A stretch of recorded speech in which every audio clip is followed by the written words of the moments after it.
नमस्कार साथियों, मैं विकास जैनित एकेडमी में आपका स्वागत करता हूं। जैसे कि मैं 2-3 दिन से वीडियो नहीं बना पा रहा हूं, उसका कारण है कि मेरा स्वास्थ्य ठीक नहीं है। आज जैसे ही मुझे हल्का सा लगा कि मेरा स्वास्थ्य ठीक है, तो मैंने सोचा चलो मैं बच्चों के लिए एक वीडियो और बना देता हूं। और पिछली वीडियो में कुछ अधूरा भी रह गया था, मेरी तबीयत भी ठीक नहीं थी, तो मैंने कुछ अच्छा सा नहीं पढ़ाया था। आज जितना रह गया है मैं उसको कंप्लीट कर लूँगा और आपको बताऊँगा कि जो पार्ट रह गया है संविधान में वो किस किस तरीके से प्रश्न पूछे जाएंगे। ये वीडियो आपके लिए बहुत महत्वपूर्ण साबित होंगी। जितने भी मैं आपको सीरियल दूंगा, आपको बस क्या करना है, वीडियो ज़्यादा से ज़्यादा शेयर करनी है और ज़्यादा से ज़्यादा सब्सक्राइबर बढ़वाने हैं। भाई शुरुआत में क्या होता है कि आप भी मेहनत कर रहे हैं और हम भी मेहनत कर रहे हैं। रणभूमि में उतरने से पहले आप लोगों को क्या करनी चाहिए, मेहनत करनी चाहिए और संघर्ष करना चाहिए, क्योंकि प्रैक्टिस करेंगे तो लगातार हम बढ़ते रहेंगे आगे। तो चलो हम बाकी का काम पूरा कर लेते हैं। भाई पंखा थोड़ा आवाज़ कर रहा है, मैं थोड़ा बंद कर लेता हूँ, ठीक है। आगे चलते हैं। हमारा जो बाकी का फेस रह गया था उसको हम कंप्लीट कर लेते हैं। जैसे कि मैंने संविधान में संघ तथा उसके राज्य क्षेत्र का वर्णन बताया था। संघ तथा उसके राज्य क्षेत्रों का वर्णन बताया था, जो कि आर्टिकल 1 से लेकर 4 तक था। मैंने आपको बीच की बातें थोड़ी सी डिस्टर्ब हो गई थी और मेरी तबीयत ठीक नहीं थी, इस वजह से कुछ समझ नहीं आ रहा था, ठीक है। आज मैं उस चीज़ को थोड़ा और पढ़ा देता हूँ। जैसे मैंने आपको आर्टिकल 1 से लेकर 4 तक समझा दिए थे, उसके बाद में भाषा के यानी राज्यों के गठन के लिए यह निर्धारित नहीं हो पा रहा था कि भाई किसके आधार पर राज्यों का गठन किया जाए, कि भाषा के आधार पर किया जाए, कि क्षेत्र के आधार पर किया जाए, तो किसके आधार पर राज्यों का गठन किया जाए। तो उसके लिए धर आयोग यानी कि धर आयोग का गठन किया गया 1948 ईस्वी में। किसमें? 1948 ईस्वी में, ठीक है। इस रिपोर्ट के आधार पर भाषा के आधार पर राज्यों के गठन को अस्वीकार कर दिया गया। क्या कर दिया गया? अस्वीकार कर दिया गया कि राज्यों का गठन भाषा के आधार पर नहीं होगा, भाषा के आधार पर नहीं होगा। फिर क्या था? आंध्र प्रदेश के एक व्यक्ति पोट्टी रामुलु ने आमरण अनशन किया। क्या किया? आमरण अनशन किया। यानी कि वह ये चाहते थे कि राज्यों का गठन किसके आधार पर हो, तो भाषा के आधार पर हो। किसके आधार पर हो? भाषा के आधार पर हो। और इनकी जो मृत्यु है वह 1952 ईस्वी में इनकी मृत्यु हो गई। कब हो गई? 1952 ईस्वी में इनकी मृत्यु हो गई। इस मृत्यु के बाद भारत में लगा कि एक जन आंदोलन प्रारंभ हो गया। जन आंदोलन प्रारंभ हो गया, क्योंकि ये चाहते थे कि राज्यों का गठन किसके आधार पर हो? भाषा के आधार पर हो। किसके आधार पर हो? भाषा के आधार पर हो। उसके बाद 1953 ईस्वी में पंडित जवाहरलाल नेहरू के द्वारा एक समिति का गठन किया गया, जो कि न्यायमूर्ति फजल अली की अध्यक्षता में किया गया। न्यायमूर्ति फजल अली की अध्यक्षता में किया गया। किसकी? न्यायमूर्ति फजल अली की अध्यक्षता में किया गया। इस आयोग का नाम था राज्य पुनर्गठन आयोग। क्या नाम था? राज्य पुनर्गठन आयोग, ठीक है। मैं इसको ऊपर लिख देता हूं, राज्य पुनर्गठन आयोग की स्थापना किसके द्वारा की गई थी? तो इसके अध्यक्ष कौन थे? न्यायमूर्ति फजल अली थे। अगर मैं कहूं कि भाषा के आधार पर इनकी मृत्यु के बाद इसे भाषा के आधार पर प्रथम राज्य घोषित कर दिया गया। यानी 1953 ईस्वी में किसको भाषा के आधार पर पहला राज्य बनाया गया? तो आंध्र प्रदेश को बनाया गया। जब एक बार बताइए, जब छप्पर में आग लगती है तो क्या होता है? पूरा छप्पर जल जाता है ना। तो आग के लिए भी आग की आवश्यकता होती है, आग लगाने के लिए भी आग की आवश्यकता होती है, सफल होने के लिए मेहनत की आवश्यकता होती है। किसकी आवश्यकता होती है? मेहनत की आवश्यकता होती है, ठीक है। बिना आग के आग कभी नहीं जगली।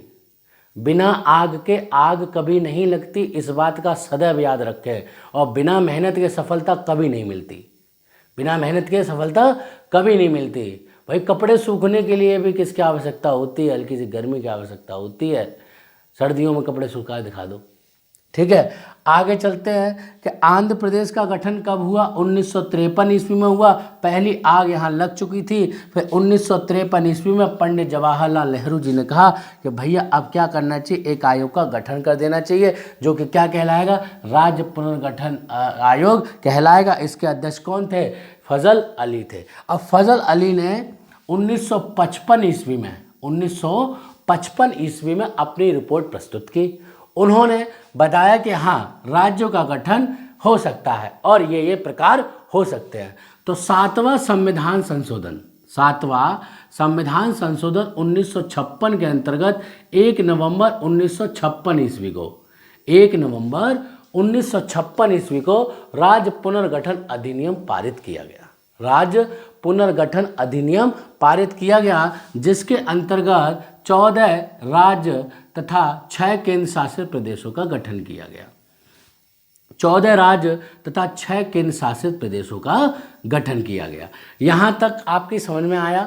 मैंने यहाँ तक आप लोगों को पढ़ा दिया था। फिर एक बार देख लेते हैं कि संघ राज्य क्षेत्रों में राज्य जब गठित किए जा रहे थे स्वतंत्रता के बाद में, तब एक भैया आयोग का गठन किया गया। क्या भाषा के आधार पर भारत में राज्यों का गठन किया जाए कि नहीं किया जाए? तो धर आयोग ने अपनी रिपोर्ट प्रस्तुत की और उसकी रिपोर्ट में क्या बताया गया कि भाषा की कोई आवश्यकता है नहीं, जो कि क्या कर दिया गया? अस्वीकार कर दिया गया।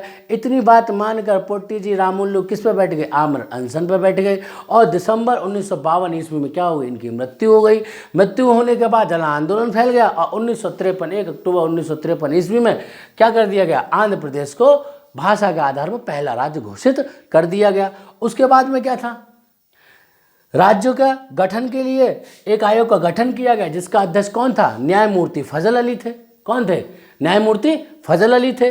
अब उनका गठन कब हुआ? न्यायमूर्ति फजल अली राज्य पुनर्गठन आयोग का 1953 ईस्वी में। अपनी रिपोर्ट कब प्रस्तुत करी? 1955 ईस्वी में। अब कब लागू की गई? तो 1 नवंबर 1956 ईस्वी को राज्य पुनर्गठन अधिनियम पारित किया, जिसके अंतर्गत 14 राज्य तथा 6 केंद्र शासित प्रदेशों को गठित किया गया। यहाँ तक क्लियर? ये वाला पार्ट जो था, ये पिछले पार्ट में मैंने पढ़ाया तो था, लेकिन कुछ प्रॉब्लम, टेक्निकल प्रॉब्लम होने के कारण वो क्या था? मिसमैच हो गया। यानी वो मिसमैच हो गया और वह थोड़ा सा डिस्टर्ब हो गया। इसलिए मैंने सोचा जब मैं अगली वीडियो बनाऊंगा तो सबसे पहले आपको मैं ये पढ़ा दूंगा जो बीच का पार्ट रह गया। तो आप इससे ये वाला पार्ट पूरा कर सकते हैं जो आपके बीच के नोट्स रह गए होंगे।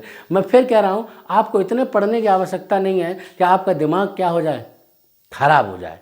खराब नहीं करना भाई, सही रखना है। जहर क्या है? जहर क्या है आखिर? जहर है ज़रूरत से ज़्यादा चीज़ है। ज़रूरत से ज़्यादा चीज़ आप कोई भी करें, कोई भी, कैसी भी हो, मैं कह रहा हूँ कोई भी चीज़ ज़रूरत से ज़्यादा क्या होती है? आपके लिए जहर होती है। वह किसके समान है? जहर के समान है। जैसे आपने देखा कि आप पढ़ रहे हैं, आपने देखा आप पढ़ रहे हैं लेकिन सही नहीं पढ़ रहे हैं। तो सही पढ़ने की आवश्यकता है। एग्जाम को क्रैक करने के लिए सही पढ़ने की आवश्यकता होती है, पढ़ने की आवश्यकता नहीं होती। किसी आवश्यकता? सही पढ़ने की आवश्यकता होती है। आप सही पढ़ेंगे ना तो होंगे ना सफल। आप पढ़ते जाएं, पढ़ते जाएं, पढ़ते जाएं, पढ़ते जाएं, चल रहे हैं, मतलब कोई रास्ता ही नहीं मिल रहा। आप चलते चले जा रहे हैं, चलते चले जा रहे हैं। अरे मंजिल तो देखिए ना, मंजिल देखेंगे ना तभी तो ना। आप सही पढ़िए, सही पढ़ने की आवश्यकता है। ठीक है, चलिए इतना देख लेते हैं। ठीक है, आगे बढ़ते हैं। इतना हम पढ़ा दिया हूँ, आगे देखें।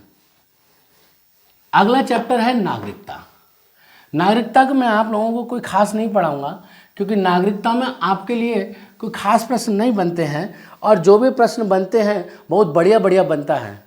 एकदम अच्छा प्रश्न बनेगा, एकदम बढ़िया, नींबू लगा के। ठीक है, तो चलो देख लेते हैं। नागरिकता को भारतीय संविधान के किस भाग में रखा गया है? तो भारतीय संविधान के भाग 2 में नागरिकता को रखा गया है।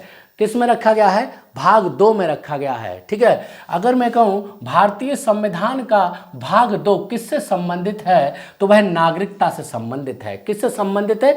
नागरिकता से संबंधित है। तो भैया आर्टिकल भी देख लेते हैं कि अनुच्छेद क्या है। तो अनुच्छेद क्या है? तो 5 से 11 आर्टिकल है। भारतीय संविधान में नागरिकता से संबंधित आर्टिकल कितने हैं? तो 5 से 11 हैं। क्या है? 5 से 11 हैं। अगर आपको मैं नागरिकता की परिभाषा बताने लगा तो एग्जाम में आपकी नागरिकता की परिभाषा तो आना ही है नहीं।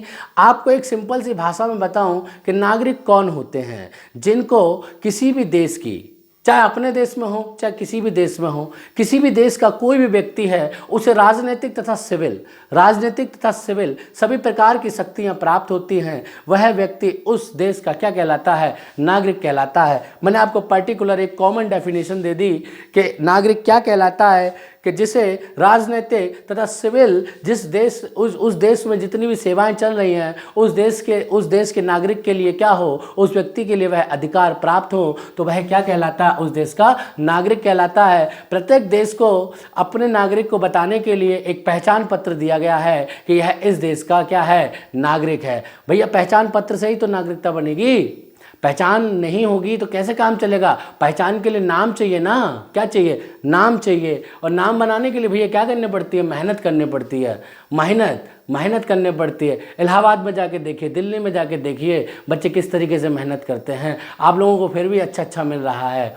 ठीक है, उन लोगों को देखिए जिनको कुछ नहीं मिलता, बेचारे ट्यूबलाइट के नीचे पड़ रहे होते हैं। किसके नीचे? ट्यूबलाइट के नीचे पड़ रहे होते हैं, कि पड़ोसी की लाइट से पड़ रहे होते हैं। तो उस चीज़ों में थोड़ा जजमेंट करिए। ठीक है, आगे चलते हैं। नागरिकता की डेफिनेशन समझ में आई। अब देखते हैं कि भारतीय संविधान में नागरिकता का प्रावधान कहाँ से लिया गया है। तो हम कहें भैया ब्रिटेन से लिया गया है। कहाँ से लिया गया है? ब्रिटेन से लिया गया है। ठीक है, कहाँ से लिया गया है? ब्रिटेन से लिया गया है। ठीक है, अब भारत में किस प्रकार की नागरिकता का प्रभाव है? तो एकल नागरिकता का प्रभाव है। कौन सी नागरिकता है भारत में? तो एकल नागरिकता है। कैसी नागरिकता है? एकल नागरिकता है। आपने जितने भी पहचान पत्र देखे होंगे उस पर क्या लिखा होगा? भारत सरकार लिखी होगी। क्या लिखा होगा? भारत सरकार लिखी होगी। यानी आपको किसी राज्य की नागरिकता नहीं दी जाती, ना ही किसी मंडल की दी जाती है और ना ही किसी ग्राम पंचायत की दी जाती है।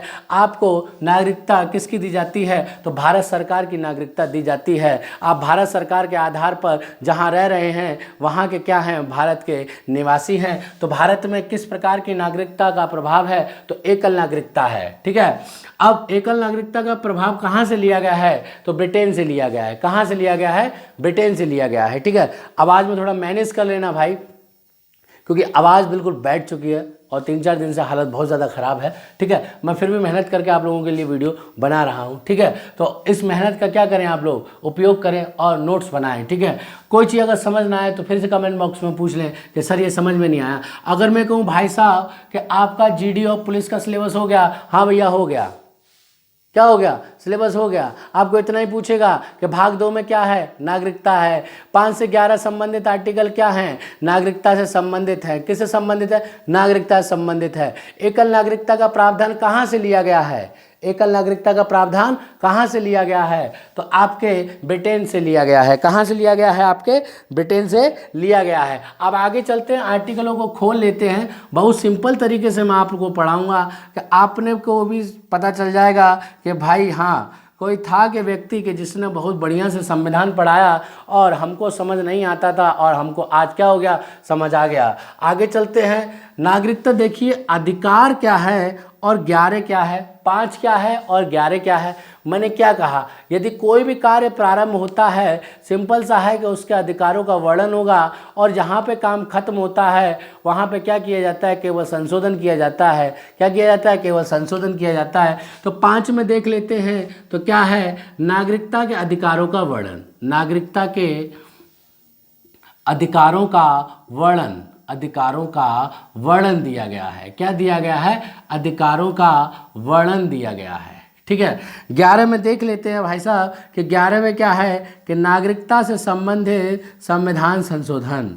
नागरिकता से संबंधित अधिकारों में क्या कर सकते हैं हम, संविधान में संशोधन कर सकते हैं। क्या आर्टिकल में क्या कर सकते हैं हम, संशोधन कर सकते हैं। यदि हमको कोई आर्टिकल समझ नहीं आ रहा या हमको कोई ज़रूरत है, भाई सीधी सी बात यह है कि जब एक व्यक्ति होगा तो उसकी किसी से लड़ाई नहीं होगी, ना किसी से बातचीत होगी, ना किसी की उसको ज़रूरत होगी, किसी भी प्रकार का बेचारा अकेला रहेगा, अकेला रहेगा। अकेला व्यक्ति किसी के साथ संबंध नहीं बनाता, अकेला व्यक्ति किसी के साथ संघर्ष नहीं करता, अकेला व्यक्ति किसी के लिए दिखावा नहीं करता। अकेला व्यक्ति अकेला होता है क्योंकि वो है ही अकेला।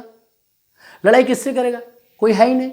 बातें किससे करेगा, कोई है ही नहीं। बेचारा कैसे रहेगा, मौन रहेगा, मौन रहेगा, है ना।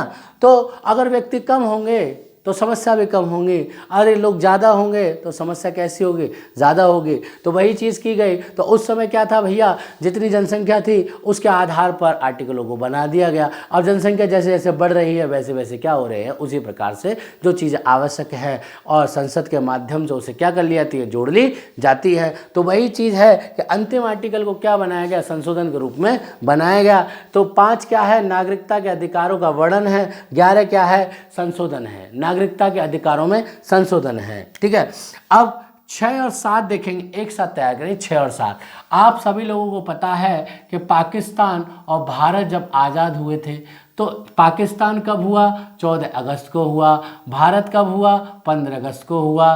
क्योंकि यहाँ पर जब 12 बज रहे थे वहाँ पर तब टाइम का क्या है, अंतर है। क्या है, टाइम का लगभग आधे घंटे का अंतर है। ठीक है, तो लगभग यहाँ पे 12 बज रहे थे, वहाँ पे क्या बज रहे थे, 11:30 बज रहे थे। तारीख क्या थी वहाँ की, 14 थी, अपनी क्या थी, 15 थी, मिडनाइट थी। ठीक है, अब देखिए ना, तो पहले अगर पाकिस्तान आज़ाद हुआ है तो पाकिस्तान भेजेगा ना, कहाँ पर भेजेगा, भारत में भेजेगा ना। तो पाकिस्तान जब पहले आज़ाद हुआ है तो पाकिस्तान क्या करेगा, भारत के लिए भेजेगा। तो पाकिस्तान से भारत को प्रव्रजन करने वाले यानी स्थानांतरण करने वाले, प्रव्रजन करने वाले व्यक्तियों के लिए नागरिकता के अधिकार, नागरिकता के अधिकार। ठीक है, दूसरा देख लेते हैं। अब भारत ना भेजेगा, भारत ना कहेगा कि भैया जिसको भारत में रहना है वो भारत में रहे, जिसको पाकिस्तान जाना है वो पाकिस्तान में रहे। यानी भारत से पाकिस्तान प्रव्रजन करने वाले नागरिकों के लिए अधिकार, नागरिकों के लिए नागरिकता के अधिकार। इतना समझ में आया भैया कि भैया यहाँ 6 क्या कह रहा है, पाकिस्तान से भारत आ रहे हैं और भारत से कहाँ जा रहे हैं, पाकिस्तान। भारत से कहाँ जा रहे हैं, पाकिस्तान। 8वां देख लेते हैं और 9वां देखेंगे। 8वां देखेंगे और 9वां देखेंगे। तो देखिए एक बात समझिए, जो भी कार्य होता है तो उसमें परिवार में लगभग आपके 100 सदस्य हैं। 100 में से ऐसा तो है नहीं कि आपके प्रोग्राम में 100 ही के 100 इकट्ठे होंगे। तो वैसे क्या था, जब संविधान लागू किया जा रहा था 26 जनवरी 1950 ईस्वी को क्या किया गया था भैया, संविधान लागू किया गया था। यदि मैं कहूँ कि भारत की नागरिकता कब से शुरू हुई, तो भारत की नागरिकता जब से संविधान लागू हुआ उसी दिन से क्या हो गई, भारत की नागरिकता प्रारंभ हो गई। यानी कि 26 जनवरी 1950 ईस्वी को। ये एक बार प्रश्न एसएससी में पूछा भी गया है कि भारतीय नागरिकता का प्रारंभ कब से हुआ, तो 26 जनवरी 1950 ईस्वी से हुआ। किससे हुआ, 26 जनवरी 1950 ईस्वी से हुआ। भारत से बाहर रहने वाले नागरिकों के लिए नागरिकता के अधिकार, नागरिकों के लिए नागरिकता के अधिकार। यानी भारत से बाहर रहने वाले नागरिकों के लिए नागरिकता के अधिकार। यानी संविधान जब लागू हो रहा था तो उस समय कुछ भारत में थे और कुछ बाहर थे, तो उनसे भी संबंधित बनाया गया आर्टिकल 8 को कि भारत से बाहर जो रह रहे हैं और उनके जन्मजात क्या है, भारत है, तो वे लोग भी क्या कहलाएंगे, भारत के नागरिक कहलाएंगे। नमा कहता है भैया विदेश की नागरिकता, किसकी नागरिकता, विदेश की नागरिकता। यदि कोई भारतीय ले लेता है तो भारतीय नागरिकता का क्या हो जाता है, स्वतः समापन हो जाता है। क्या हो जाता है, स्वतः समापन हो जाता है। क्या हो जाता है, स्वतः समापन हो जाता है। यदि कोई व्यक्ति 7 साल से ज़्यादा बाहर रहता है और वह नागरिकता ग्रहण कर लेता है तो आर्टिकल 9 के तहत भारतीय नागरिकता क्या हो जाती है, उसकी समाप्त हो जाती है। अब अच्छा ये बताइए ना, आपको इतने अधिकार मिले हैं तो हम क्या करेंगे, इसका संरक्षण करेंगे ना, नागरिकता के अधिकारों को बनाए रखना। आर्टिकल 10 कहता है कि नागरिकता के अधिकारों को बनाए रखना। नागरिकता के अधिकारों को बनाए रखना या संरक्षण करना। इतना समझ में आया।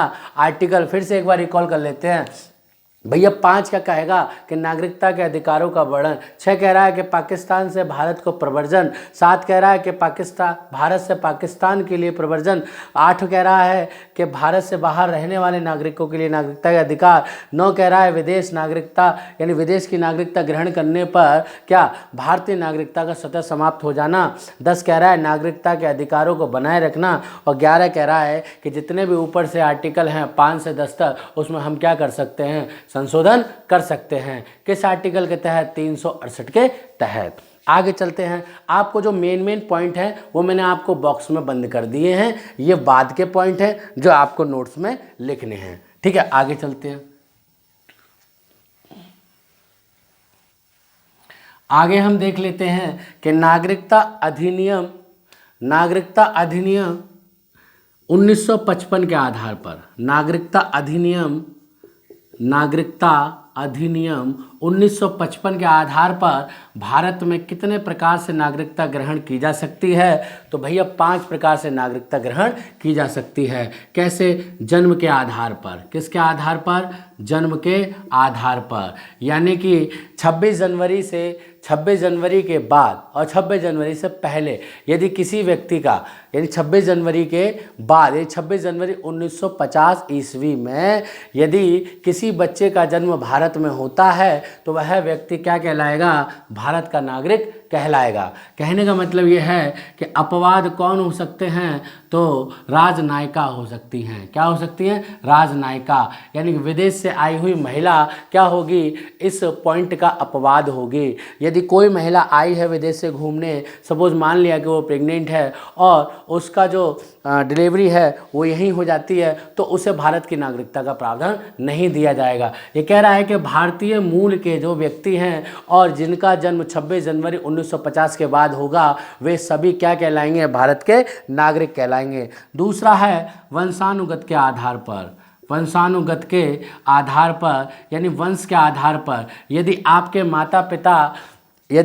माता पिता का जन्म कहाँ हुआ है? भारत में हुआ है, तो उसके आधार पर क्या हो सकता है? आपको नागरिकता दी जा सकती है। किसके? वंशानुगत के आधार पर। दूसरा है देशीकरण के आधार पर। किसके आधार पर? तीसरा है देशीकरण के आधार पर। चौथा देखेंगे तो आपके पंजीकरण के आधार पर। किसके आधार पर? पंजीकरण के आधार पर। ठीक है, देखो पंजीकरण के आधार पर क्या लगातार संशोधन होता रहा। पहले 6 महीने था, फिर 3 साल हुआ, फिर 5 साल हुआ, 7 साल हुआ, फिर अब क्या 10 साल। यदि भारत में रहते हुए किसी व्यक्ति को 10 वर्ष हो चुके हैं तो वह क्या कर सकता है? भारत की नागरिकता को ग्रहण कर सकता है। लेकिन भारत में रहते हुए कम से कम उसे 2 या 3 भाषाएं आना अनिवार्य है। क्या है? 2 या 3 भाषा आना अनिवार्य है। और जो भारत की मातृभाषा है उसका वह क्या करे? सम्मान करे और भारत के संविधान का क्या करे? वो अनुपालन करे। तो ऐसे व्यक्ति को क्या दी जा सकती है? पंजीकरण के माध्यम से नागरिकता दी जा सकती है। दूसरा है किसी राज्य का विलय होने पर। किसी राज्य का विलय होने पर, यानी कि राज्य, जैसे कि आज़ादी के समय जब 1947 थे तो उस समय कई राज्य भारत के संलग्न नहीं हुए थे, भारत के साथ आज़ाद नहीं हुए थे। उनमें से एक जम्मू कश्मीर भी था, सिक्किम भी था, ठीक है, और गोवा भी था। क्योंकि यहाँ पर क्या था, जम्मू कश्मीर में राजा थे तो उन्होंने मना किया था कि भाई हम स्वतंत्र नहीं होना चाहते, हम अपने राजागिरी करेंगे। ठीक है, वहीं गोवा में क्या था? पुर्तगालियों का शासन था और पुर्तगाली छोड़ना नहीं चाहते थे। ठीक है, तो जैसे 1961 ईस्वी में गोवा को स्वतंत्रता मिली, यानी गोवा पुर्तगालियों से स्वतंत्र हुआ। ठीक है, तो 1961 में क्या था कि भारतीय यानी किसी भी राज्य क्षेत्र ये इससे विलय हुआ और क्या किया गया? इसे यहाँ पर जितने व्यक्ति थे उसके आधार पर क्या दिया गया? भारत की नागरिकता का प्रावधान दिया गया। देखो मेरी बात बड़े ध्यान से समझो, बड़े गौर से, मैं बहुत अच्छी बात बता रहा हूँ। यदि देखो किसी एग्ज़ाम में आप कहेंगे सर इतना शॉर्ट क्यों पढ़ा रहे हैं? भैया एक बात बताइए कि 50 नंबर का जब ये जीएस है तो पॉलिटी का कितना प्रश्न आ सकता है? तो पॉलिटी का 4 ठो ना आएगा। कितना आएगा? 4 ठो आएगा। 4 ठो में प्रश्न कहाँ से लेंगे? कहाँ से? राष्ट्रपति से लेंगे क्या? उपराष्ट्रपति भी तो इम्पोर्टेंट है। फिर कहेंगे सर संसद भी है, फिर कहेंगे सर भैया प्रधानमंत्री भी है, फिर कहेंगे भारत का महान्यायवादी भी। भैया ये ना देखिए, 4 तो यही हो गया, 4 तो यही हो गया। मैं फिर कह रहा हूँ आपको, यदि किसी एग्ज़ाम में 50 का जीएस है, आपका 4 से 5 नंबर पॉलिटी आएगा। आपका 40 नंबर का जीएस है तो 3 से 4 नंबर का ना आएगा। 20 नंबर का जीएस है तो 2 से 3 नंबर का ना आएगा। पॉलिटी देखो, मेरी बात समझो, बड़े ध्यान से समझो। आपको सब पढ़ने की आवश्यकता नहीं है, आपको वही पढ़ने की आवश्यकता है जो आपको चाहिए। और चाहिए क्या? जो मैं आपको बॉक्स में बंद कर चुका हूँ, यही आपको चाहिए। क्या चाहिए? यही आपको चाहिए। एक बार फिर से रिकॉल कर लेते हैं। मेरी बात को बड़े ध्यान से समझिए कि मैं शॉर्ट नहीं पढ़ा रहा हूँ, मैं आपको वही पढ़ा रहा हूँ जो आपको चाहिए और जो आपकी इच्छा है। आपको चाहिए, आपको लेना पड़ेगा। आप अभी नहीं लेंगे, बाद में लेंगे। आपको लेना ही पड़ेगा, यही डोज लेनी पड़ेगी। यही क्या करनी पड़ेगी? आपको डोज लेनी पड़ेगी। आप यहाँ से इस तरीके से नहीं पढ़ेंगे, आप एग्ज़ाम नहीं बीट कर पाएंगे। सब पढ़ने की आवश्यकता नहीं है, सब नहीं पढ़ेंगे भाई। कुछ चीज़ें छोड़ी भी जाती हैं। सर्वगुण संपन्न कोई नहीं होता है, सर्व ज्ञान किसी को नहीं हुआ आज तक, ठीक है? 100% कोई नहीं है। मेरी बात समझें। आपको जो बॉक्स में दिया गया, आपको इतना याद करना है। फिर से रिकॉल कर लेते हैं। नागरिकता अधिनियम संशोधन के आधार पर 1955 के आधार पर कितने प्रकार से भारत में नागरिकता? 5 प्रकार से। जन्म के आधार पर, वंशानुगत के आधार पर, देशीकरण के, पंजीकरण के तथा किसी राज्य क्षेत्र के वलय होने के आधार पर। दूसरा प्रश्न बनता है कि व्यक्ति परित्याग कैसे कर सकता है? परित्याग कैसे कर सकता है? तो व्यक्ति अपनी स्वेच्छा से भी परित्याग कर सकता है। स्वेच्छा से भी क्या कर सकता है? परित्याग कर सकता है। या कोई व्यक्ति विदेश की नागरिकता ग्रहण कर लेता है तो वह व्यक्ति भी क्या कहलाएगा? आपका नागरिक कहलाएगा। यानी विदेश का नागरिक यदि नागरिकता ग्रहण कर लेता है तो उसकी नागरिकता कैसी मानी जाएगी? समाप्त मानी जाएगी। यदि कोई व्यक्ति बिना सूचना दिए भारत से 7 वर्ष तक बाहर रहता है तो वह भी नागरिकता से बर्खास्त कर दिया जाएगा।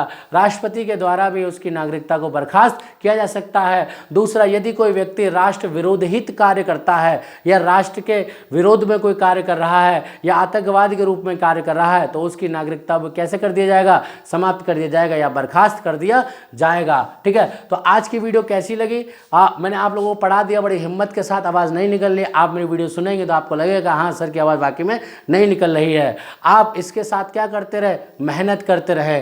हौसले बुलंद रखिए, हौसले बुलंद रखिए, कामयाबी ज़रूर मिलेगी। वक्त के साथ चलिए, वक्त के साथ चलिए, मेहनत करते रहिए, सफलता ज़रूर मिलेगी। आप इस बात का ज़रूर ध्यान रखें, आपको सफलता ज़रूर मिलेगी। आज के लिए इतना ही। आप मेरी वीडियो को लाइक करें, शेयर करें और क्या करें, ज़्यादा से ज़्यादा सब्सक्राइब करवाएं। आपको वीडियो मिलेंगी, प्रॉपर मिलेंगी। मेरे को वक्त लगेगा लेकिन आपको वीडियो ज़रूर मिलेंगी। आप बेफिक्र रहें। जब तक पुलिस का एग्ज़ाम आएगा आपका मैं सारा सब्जेक्ट कंप्लीट करा चुका हूँ।